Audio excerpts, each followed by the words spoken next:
My name is Sunrose Ironshell. I'm Sichanggu and Ogallala Lakota. And first and foremost, I just want to pay respects to my family. I just want to thank all my elders who have been in this movement since day one, since they were birthed. I was raised by you. I was raised by seeing you go out there, making your stand. So you've made us all strong, and I just want to thank you for that. So right here, I have this drawing of my sister. And maybe some of you have met her before. Her name is Ohinya Wichakpi Peters. And our brother's over there, and Red Fawn's our cousin, but she passed away. So this is my immortalization of her, because I always looked up to her as well. And because family is really important and valuable. Like I said, they tell you, they show you the way. And I wouldn't be the young lady I am today without my family and without,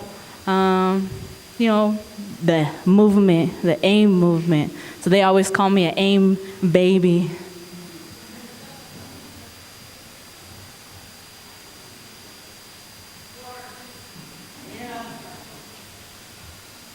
Also, my name is Sunrose, and it's because I was born as the Sunrose. So tomorrow morning, 8 a.m., 8:01 to be exact, I'll be turning 30 years old.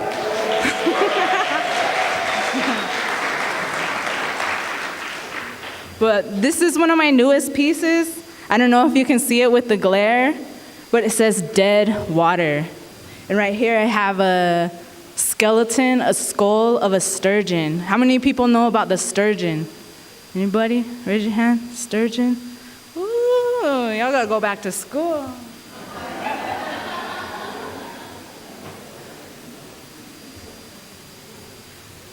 So the sturgeon are an ancient fish. They're really important to the Ojibwe people, the Great Lakes area. They migrate like the salmon, they migrate upstream. So in the 50s, when they did all the dams and the flooding, they kept the sturgeon from coming home. So we have a lot of struggles as human beings, but even more so, our animal relatives, they also have struggles. So I think a lot about the fish, and there's places in the world that the water is so polluted that nothing lives there. It's dead water. And I don't want that happening here on Turtle Island. It can't, it must not. So I really like to bring the sturgeon back into knowledge, because nobody knows that they're far away from home and they weren't able to come back in their natural waterways. So we've been having these water wars for a long time. And the time is now. It's not yesterday. Well, it was yesterday, actually. We're a little late. In the cities, we have these faucets that bring us water. When I was in college, I would take a little blue tobacco tie and wrap it around my faucet, because that's our relationship with water, coming out of a faucet. And we got to do things that feed our spirits, feed our soul, like going to the river, like listening to that water run by. So I encourage you, there's rivers all over the city. There's little ponds, little lakes. Go visit the water, put your tobacco in it. Just have that little moment spend with that water. Because here in the cities with this faucet water, they call it dead water. That's not a term I made up. That's a scientific term, dead water, because this water goes through the systems so many times. Things don't get filtered out of it. And a lot of things which scare me is things like birth control, things like pharmaceutical medicines. They do not get filtered. So how many times does that water have to go through the system? And then I see, people, parents giving, faucet water to their kids. And they call me spoiled. They've called me and mom spoiled for a long time, because we go get our water at El Dorado Springs. But like I said, it's a part of that spirituality. Every time I go, I offer that water, offer my prayers to that water, say thank you. And you can tell. If you start tasting and noticing water, you can tell what is the spring water and what is dead water. So I ask you all to become connoisseurs of water and get to know and get to taste that water. Because there's wisdom in that water. You know, that Japanese professor, he did the studies where he talked to the water. You guys know about that? Yeah. I like to ask you all because sometimes I assume that people know that we're talking because I've been taught this. My mother, my aunties, everyone sitting, all my wonderful faces. Oh, I just love you guys. Oh. When I was watching those videos of the water cannons and what's happening in Standing Rock, I was really upset, and I started pacing back and forth. I even turned the YouTube on and linked it up to my TV and had it all in HD. I was mad, you know? And it's time that we move from the madness, the anger, and get to actually mobilizing and coming together and doing the educational part. Because this bashing with the law enforcement, I don't like it. I don't like it at all. And we have to do different ways. And see, I'm a visual person as a creative person. So every time I got mad, every time I see something, I was like, what, they don't think we're praying? They don't believe we're praying? I have to prove that I'm praying to you. How do I prove that I'm praying to you? You know? So I want us as a community to start doing some maybe, like this is beautiful, the spoken word is beautiful. Moving our actions into like a video, some performance art type of stuff. Because art, that's where it's at.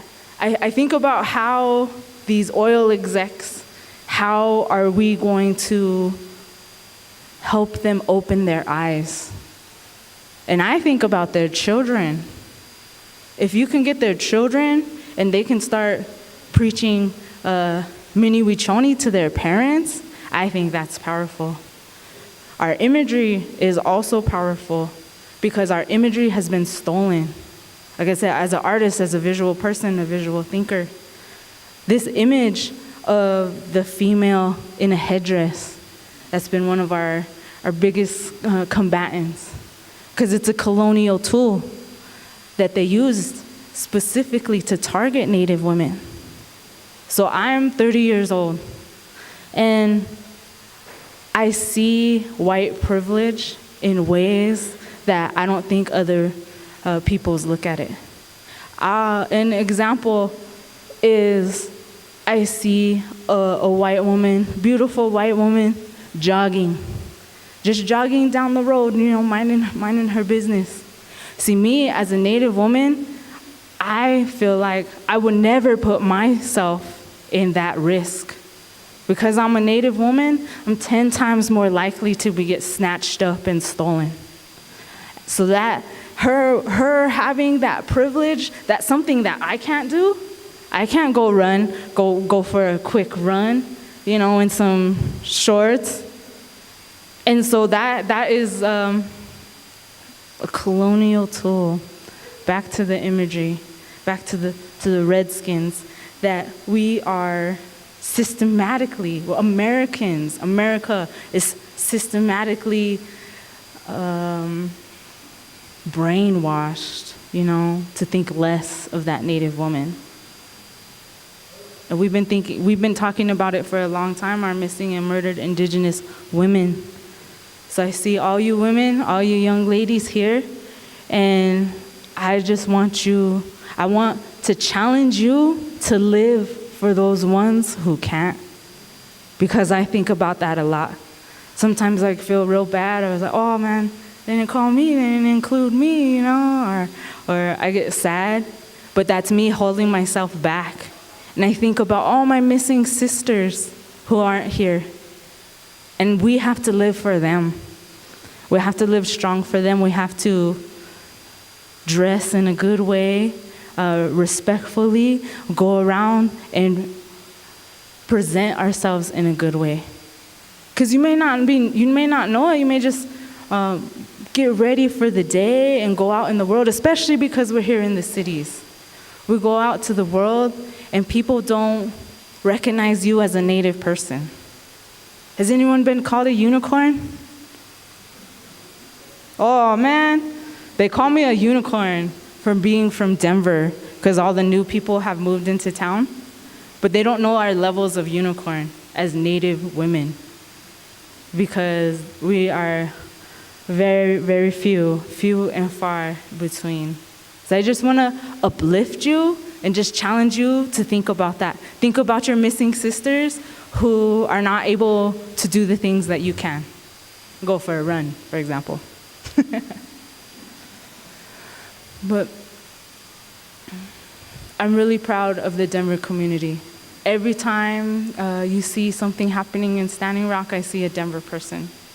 And so I just really want to thank you for all coming together. And come visit me. I have all my new pieces. Also, we're having an art auction in honor of Red Fawn, a silent art auction, and it'll be March 24th. So I have a lot of friends who I went to college with, and are really doing awesome things with their artwork. So I've asked them to do pieces based on Mini Wichoni, based on protecting the water, based on the black snake killers. Black snake killer! Black snake killer! Black snake killer! Oh, Mini Wichoni.